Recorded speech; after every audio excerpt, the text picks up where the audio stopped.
আমাকে এক ভাই কমেন্ট করছে যে ভাই, আমি একটা সরকারি জব করি, আমার স্ত্রী আমার সাথে ঝগড়া করে বাপের বাড়ি চলে গেছে, শুনেছি মামলা দিবে, মামলা হলে আমার চাকরিতে কোনো সমস্যা হবে কিনা। জি, বিষয় হচ্ছে সে যদি মামলা করে দেয় তাহলে কিন্তু আপনাকে সাময়িকভাবে সাসপেন্ড করবে। এবং হয়তোবা আপনার প্রশ্ন থাকতে পারে যে সাসপেন্ড করবে, আমি কোনো নিরপরাধ, তাহলে আমাকে সাসপেন্ড করবে, এখান থেকে উইথড্র করার উপায় কী? যে বিষয় হচ্ছে, তাহলে আপনি যদি প্রুভ করতে পারেন যে হ্যাঁ আপনি নির্দোষ, এই মামলাটা সম্পূর্ণ মিথ্যা, সেক্ষেত্রে কিন্তু আপনার সাসপেন্ড উইথড্র হবে।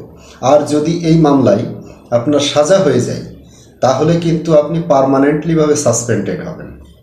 সুতরাং সাবধান, স্ত্রীর সাথে ঝগড়া না করে, গণ্ডগোল ফ্যাসাদ না করে মিলেমিশে আপোষে বসবাস করার চেষ্টা করুন। ধন্যবাদ। আসসালামু আলাইকুম।